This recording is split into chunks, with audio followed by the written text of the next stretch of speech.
morning and welcome to our Sunday edition of World Talks. The US has informed its allies that Iran most likely transferred short-range ballistic missiles to Russia. The missiles are to be used in the war with Ukraine. The move comes despite repeated warnings from the US. To discuss what this new capability will mean for Russia and whether this will spur a stronger international support for Ukraine, I am joined here this morning by Louis Wierenga, international relations expert, Baltic Defence College. Good morning, sir. Good morning. Good to be with you. So let me start by asking you, Iran has been supplying Shahed drones to Russia for quite a while. So why these short-range ballistic missiles are a surprise? Why is this something that we're surprised to learn about? Well, I don't necessarily, if you look at the Iranian and Russian cooperation, I don't necessarily think that it's a surprise, especially considering current geopolitical developments in light of a long-standing cooperation. We have to go back even prior to 2015 before Moscow's decision to military coordinate with Iran to intervene in Syria on behalf of the Assad regime. We should look to the 20-year strategic agreement in 2001, well before both phases of the invasion of Ukraine, and look at how sort of different countries have aligned based on their mutual animosity towards the Western liberal rules-based or values-based world order. So in that sense, both of these countries, Iran and Russia, are the two most sanctioned countries, and they're both, Iran is drawing lessons identified and lessons learned from Russia's brutal war of conquest against Ukraine, and becoming more of a player in the Middle East. It's no secret that they have aspirations there, and it benefits both countries to draw the United States and their allies into a two or even three-front theater war if we bring in the Indo-Pac, the Middle East, and of course Europe, because of Russia's war of conquest against Ukraine. Right, sir, but still it's big news, right? And the move comes despite repeated American warnings, right, towards Iran. So I wonder, is there something special about these short-range ballistic missiles, what they can be used for, and why they are so potentially dangerous? Well, they're potentially dangerous because they're weapons that can that can cause substantial loss of life. And I think it's, in a kinetic sense, it's bad. And in a diplomatic sense or in a foreign policy sense, military coordination, sanctions, diplomacy, domestic suppression, and nuclear non-proliferation are the biggest ways that these two countries are cooperating. And I think that signals it signals to the adversaries of Iran and Russia that they are willing to deepen their partnership, and they're willing to send nastier weapons and keep provocating in the theater of their selection, and that makes it a little bit makes the situation more dangerous and unstable, basically. Right, sir, but do you think that perhaps Ukraine could use this as yet another argument to try and convince the US to greenlight the use of long-range weapons on the Russian territory? We've heard Lloyd Austin saying that no one capability would give Ukraine an upper hand, but is he likely to change his mind after more revelations like this? Well, one would think so. This is clearly this should clearly signal the green light for letting the Ukrainians do what they feel that they need to do to win. This is part of a bigger geopolitical play, as I mentioned, the two or even three theater front that Western allies are likely going to face if we bring in the three theaters. And right now, this should clearly signal that the Ukrainians should be trusted. They know what they're doing. They need to win the war so that violence in their country stops. And by winning the war, I mean getting the Russians out and creating a situation where they will not think about coming back in 2 or 3 years after they regroup. And greenlighting such capabilities to strike into Russian territory is one such way to do that, because then the Kremlin will know that the Ukrainians are willing to stop, go on the offensive for the defensive, if that you follow the logic, and that would make negotiating even better, because then the Russians couldn't if there's ever a peace deal, the Russians are not going to negotiate in good faith, and I think that we all know that. So this would significantly strengthen the Ukrainians, who are probably going to have to brace for a Russian counteroffensive. That's almost inevitable. So that would inherently strengthen them. Now, whether or not the current U.S. administration is going to greenlight that, given what I just said, that remains to be unseen. It seems like they are expressing a considerable amount of caution.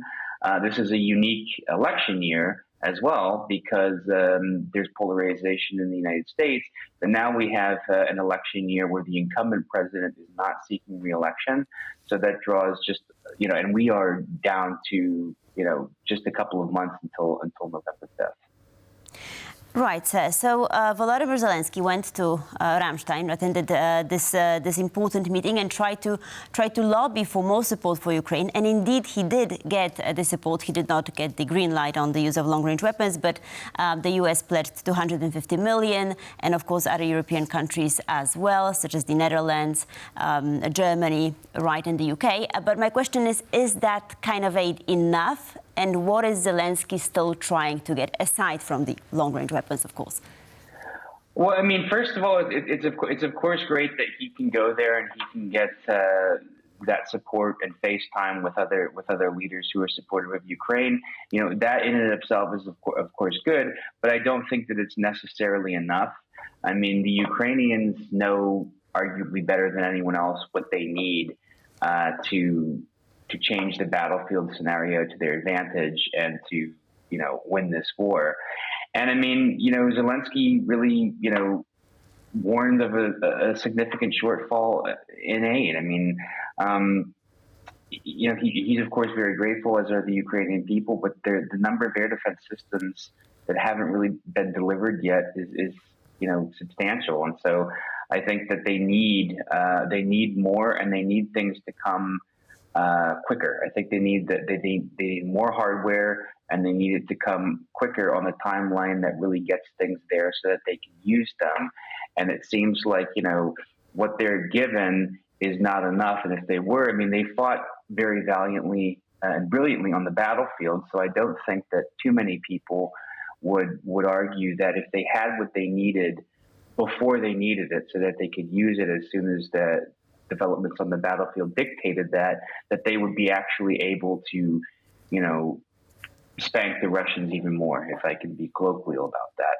So I think that it's always, when you come with your kinetic needs on the battlefield, saying we need this for these purposes, but you have to go elsewhere to get it, then it becomes a matter of foreign policy and diplomacy, and you have to bring people on board. And so what I've been noticing over the past couple of years is that support for Ukraine, moral support for Ukraine is there, financial support for Ukraine is there, even sending weapons and hardwire is there. But on the third point, it hasn't been as quick as it could have been. And I think that will be the number one kind of policy debate amongst countries that support Ukraine and Zelensky in the months to come, because this is a crucial time in the next couple of months for several reasons, where if they make advances, things will go well. And if they don't, then that could, either way could be a significant game changer. And a lot of that depends on how quickly they get what they're asking for, which is what they've identified that they need in order to achieve their gains. Right, but so far it does not look very promising, right? If we look at the pace of previous deliveries, it's been taking a while. But so let me ask you about sanctions. Are we expecting new packages of sanctions, especially covering the LNG perhaps, because there's this huge controversy over some countries such as France importing large quantities of LNG from Russia. So do you think that this is something that Zelensky also might want to lobby for?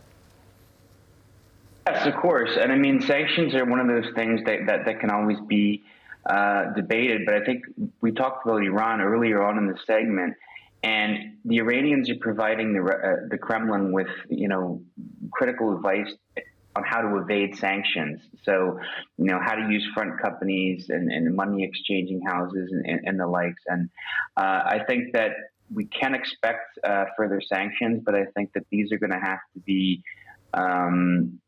carefully crafted because both Tehran and Moscow are working to de-dollarize their trade. And that's one thing that's alarming. Even more concerning than that, arguably, is the effort to link both banking systems to alternatives to the SWIFT financial messaging system. And so I think we're going to see more sanctions packages. I think the Ukrainians, of course, would welcome that. But, as the United States and U.S. allies use sanctions as, arguably the top non-kinetic coercive tool of choice, different governments, such as also China, Syria, North Korea, Venezuela, they're being pushed to deepen their cooperation with Iran and Russia in order to evade these type of pressures. So, the more it's used, arguably, the more kind of the adversarial countries are going to bond together. And that's definitely being taken into consideration. I mean, if you look at Russia's brutal war of conquest in Ukraine, most people are also linking this into certain developments on other continents, as I mentioned, the 2 to 3 theater front. So a lot of these things are being taken into consideration, but we have seen sanctions package being escalated both by the United States and the European Union, and I think that we will see more of that. But I think that these are going to have, as more and more countries get more and more sanctions by the U.S. and the European Union, they're going to have to start strategizing to make sure that there's a stable economic front. I'm not an economist, but I do believe that we're going to keep seeing these, but they may not be as drastic as some may like them to be. Right. So just my last question would be, you've mentioned this increased polarization, but there are also some countries, such as perhaps Turkey, that are trying to be friends with both sides, so to speak, joining BRICS and then also trying to join the EU, for instance, right? So do you think that we'll see more countries like Turkey and perhaps, I don't know, could we say that India is also trying to perhaps sort of navigate that kind of landscape, stay in between? Yeah, I mean, of course. So India has a non-alignment policy anyway, so they don't enter into treaties with other countries. So they have free will to navigate foreign policy, arguably, as they please. And with Turkey, they had kind of a particular arrangement because they're a NATO member state. And they are very strategically valuable to the alliance. But then on the other hand, they have been at the table for so many years trying to join the EU that I think a lot of people just realize that it's not going to happen. And so they naturally look elsewhere. And I guess that's one of the that's a good example of the really complex nature of foreign policy. But you're right in asking this question. I do think that we're going to start to see that. I mean, Western-based Western liberals are really looking at Russia right now as a pariah on the global stage, and I believe that they are. A lot of people like me believe that they are, but I think the important thing to remember is that not all countries view them that way. And right now, if you look at Africa, if you look at the Middle East, Latin America, China and Russia are making inroads in there, and there's this kind of struggle to make inroads in what we call the global South.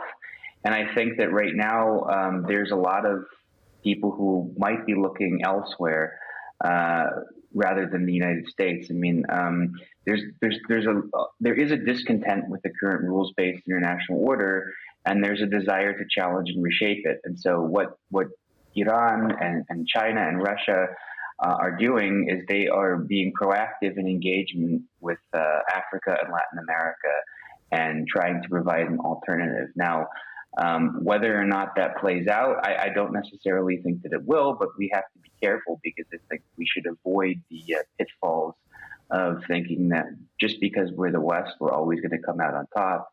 And it's really important not to lose countries, because they might say, well, what is the United States offering us? What can, country X, Y, and Z offer us? Maybe we'll go and try and talk to these people. And that may not preclude them from also being, friends or having partnerships or different types of deals with the United States or countries in Europe. So in that sense, it's not really, it is, I guess, playing at both sides. But I think that we can expect more of that, and we should be careful how we deal with third partners, because it's important to have them on our side. And that means a different way of engaging with them going forward into the future. Louis Wierenga, thank you, sir, for being with us this morning and for your insights. Much appreciated. And thank you for watching World Talks, and please stay tuned for more here on TVP World.